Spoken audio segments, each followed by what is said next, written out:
Hello दोस्तों, नमस्कार। स्वागत है आपका एक बार फिर से आपके अपने YouTube चैनल डिजिफ्लाई में। तो दोस्तों, आज की हमारी एक क्लास होने वाली है पार्ट 8 और आज की इस वीडियो में हम देखने वाले हैं उत्तर प्रदेश का जो आपका मगध एवं मौर्य साम्राज्य है उसके यहाँ पे टॉप 15 MCQs का चैलेंज यहाँ पे मैं आपके लिए लेकर आया हूं। क्या आप तैयार हैं सभी प्रश्नों के आंसर सही देने के लिए? तो एकदम कुर्सी की पट्टी बांध लीजिए और करते हैं शुरुआत पहले प्रश्न से। पहला प्रश्न क्या है कि मगध साम्राज्य के वास्तविक संस्थापक बिंबिसार जो कि हर्यक वंश थे के बाद उसके किस पुत्र ने उत्तर प्रदेश के लगभग आधे हिस्से पर आधिपत्य कर लिया था? किसने कर लिया था? Option A Ajatashatru, option B Dhananand, option C Udayan, option D Bindusara. दोस्तों, साथ के साथ कमेंट करते रहिएगा ताकि आप बता सके लास्ट में कि आपके 15 में से कितने का आपने सही आंसर किया। दोस्तों जी हाँ दोस्तों, मैं आपको यहाँ पे बता दूं, एक चीज क्लियर कर दूं कि प्रश्न यहाँ पे जितने भी है टॉपिक वाइज में प्रश्न करा रहा हूं पूरा यूपी जीके जो कि आपके आने वाले एग्जाम मैं आपको बता दूं। ये प्रश्न ऐसे प्रश्न दोस्तों आपको कहीं नहीं मिलेंगे यूट्यूब पर, ऐसे प्रश्न आपको कहीं यूट्यूब पर देखने को नहीं मिलेंगे।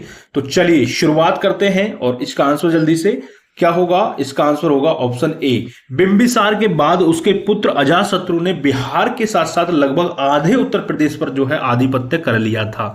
याद रखेंगे किसने कर लिया था? अजातशत्रु ने। आगे बढ़ते हैं नेक्स्ट प्रश्न की तरफ। अगला प्रश्न है कि नंद वंश के किस शक्तिशाली राजा ने पहली बार एक ऐसे साम्राज्य की स्थापना की जिसका विस्तार उत्तर भारत के साथ गुजरात, राजस्थान और उड़ीसा तक था? ठीक है, कौन था वो? धनानंद, महापद्मनंद, चंद्रगुप्त मौर्य या अशोक? तो उसका जो राइट आंसर हो जाएगा क्या हो जाएगा? महापद्मनंद था। कि महापद्मनंद नंद वंश का सबसे शक्तिशाली राजा और संस्थापक था। आगे बढ़ते हैं, प्रश्न नंबर 3 है कि मौर्य वंश के संस्थापक चंद्रगुप्त मौर्य की उत्पत्ति के संबंध में पिपलीवन नामक राज्य की चर्चा है। यह स्थान वर्तमान उत्तर प्रदेश के किस जनपद के पास स्थित है? बताइए। वाराणसी, सिद्धार्थनगर, गोरखपुर, कुशीनगर? तो इसका जो राइट आंसर हो जाएगा आपका ऑप्शन सी, गोरखपुर। पिपलीवन के जो मौर्य नामक राज्य की पहचान है वर्तमान गोरखपुर जनपद के राजधानी गांव से की जाती है।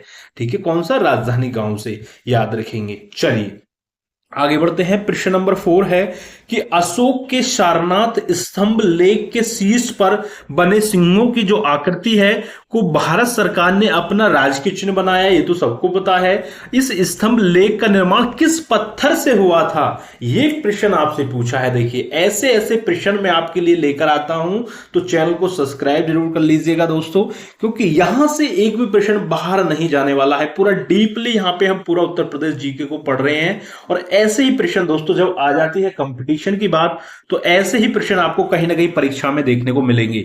तो बताइए, जो स्तंभ लेख था वो किस पत्थर से बना हुआ था? उसका निर्माण किससे हुआ था? तो याद रखेंगे चुनार, मिर्जापुर के बलुआ पत्थर से। ठीक है, अशोक कालीन पाषाण कलाकृतियां तथा लेखों का निर्माण जो है वो चुनार के बलुआ पत्थर से किया गया था। ये भी आप याद रखेंगे। ठीक है, आगे बढ़ते हैं, प्रश्न नंबर 5 है कि अशोक ने अपने राज्याभिषेक के 20वें वर्ष कहां की यात्रा की और वहां के लोगों का बलि धार्मिक कर समाप्त कर राजस्व को जो है 1/6 से घटाकर कितना कर दिया? 1/8 कर दिया था। कहां?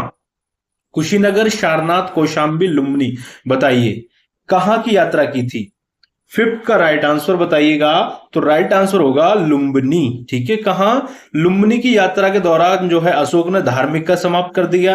ठीक है, और राजस्व कर जो है वो पूछ ले आपसे 1/6 से घटाकर 1/8 कर दिया था। याद रखेंगे। ठीक है, जो धार्मिक कर था उसका नाम था बलि। ठीक है, और उसको समाप्त कर दिया था अशोक ने लुम्बिनी में। चलिए, लुम्बिनी की यात्रा के दौरान आगे बढ़ते हैं, प्रश्न नंबर 6 है कि सोगोरा ताम्रपत्र शिलालेख जिसमें अकाल संकट काल जिसको बोलते हैं के समय खाद्यान्न सुरक्षित रखने का प्राचीनतम शाही आदेश मिलता है उत्तर प्रदेश के किस जनपद में है? देखिए, यहां पे एक चीज मिलती है जिसमें प्राचीनतम शाही आदेश मिलता है, ये उत्तर प्रदेश के किस जनपद में है? तो इसका राइट आंसर आपका होगा गोरखपुर में है। कहां पे है? गोरखपुर। ठीक है, याद रखेंगे।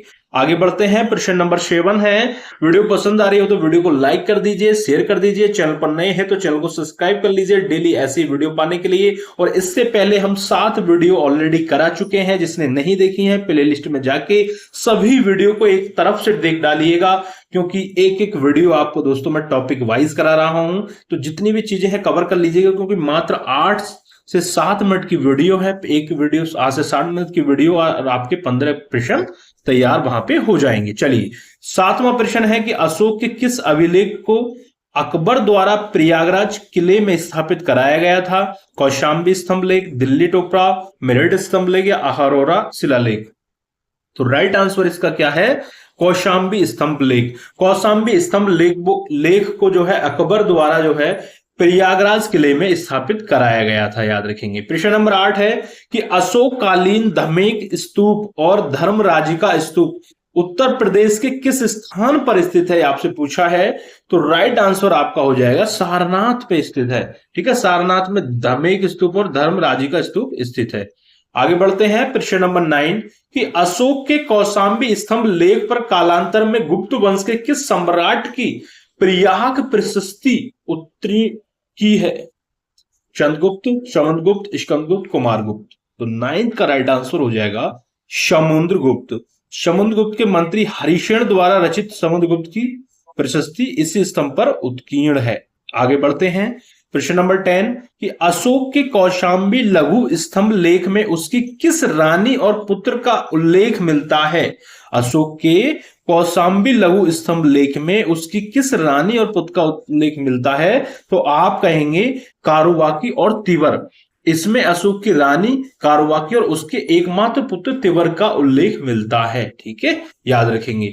आगे बढ़ते हैं, प्रश्न नंबर 11 कि उत्तर प्रदेश के किस स्थान से अशोक का अहरोरा लघु शिलालेख प्राप्त हुआ? प्रयागराज, मिर्जापुर, वाराणसी, सहारनपुर? तो राइट आंसर हो जाएगा यहां पे मिर्जापुर। कहां से प्राप्त हुआ है अहरोरा लघु शिलालेख? आपका मिर्जापुर जिले से प्राप्त हुआ है, याद रखेंगे। चलिए आगे बढ़ते हैं। मौर्य साम्राज्य के शासन की सुगमता के लिए इसे 5 प्रांतों में विभाजित किया गया था, याद रखेंगे। प्राची पूर्वी प्रदेश की राजधानी क्या थी? सुवर्णगिरी, पाटलिपुत्र, तक्षशिला या उज्जैनी? तो राइट आंसर आपका क्या हो जाएगा? आपका पाटलिपुत्र हो जाएगा। प्राची की जो राजधानी थी वो थी पाटलिपुत्र। आगे बढ़ते हैं, प्रश्न नंबर 13 है कि चीनी यात्री हेनसांग ने उत्तर प्रदेश के किन स्थानों पर अशोक द्वारा निर्मित हजारों स्पूतों के होने का उल्लेख किया है? बताइए कहां पे किया है? केवल मथुरा और कन्नौज में, मथुरा, कन्नौज, कौशाम्बी में, श्रावस्ती, काशी, प्रयाग में या सभी में? तो इसका राइट आंसर हो जाएगा उपरोक्त सभी में क्या है। हेनसांग ने जो है, जो चीनी यात्री था हेनसांग ने मथुरा, कन्नौज, कौशाम्बी, श्रावस्ती, काशी आदि स्थानों पर अनेक स्तूपों का उल्लेख किया है अशोक के द्वारा निर्मित। चलिए, प्रश्न नंबर 14 है कि मौर्य साम्राज्य की सीमा कहां से कहां तक विस्तृत थी? यह आपसे पूछा है। तो आप इसका आंसर देंगे कि पश्चिम में ईरान से पूर्व में बंगाल तक और उत्तर में हिमालय से दक्षिण में कर्नाटक तक। ठीक है, चलिए आगे बढ़ते हैं। लास्ट प्रश्न है इस वीडियो का कि अशोक के रुम्मनदेही लघु स्तंभ लेख जो सिद्धार्थनगर जिले के पास स्थित है का मुख्य विषय क्या है? तो इसका मुख्य विषय क्या है कि अशोक द्वारा जो है बुद्ध के जन्म स्थान की यात्रा का वर्णन है। ठीक है, रुम्मनदेही लघु स्तंभ लेख का मुख्य विषय अशोक की लुम्बिनी यात्रा का वर्णन है दोस्तों। तो अब आप हमें कमेंट करके बताइएगा कि आपके 15 में से कितने प्रश्न आपके सही हुए, कितने का आंसर आप सही कर पाए, ये हमें कमेंट जरूर करके बताइएगा। वीडियो कैसी लगी एक बार लाइक करके बताइएगा दोस्तों। मिलते हैं बहुत जल्द अगली वीडियो में दोस्तों। वीडियो पसंद आई हो तो दोस्तों को शेयर कर दीजिएगा और चैनल को सब्सक्राइब कर लीजिएगा। मिलते हैं बहुत जल्द अगली वीडियो में, तब तक के लिए दोस्तों जय हिंद, जय भारत।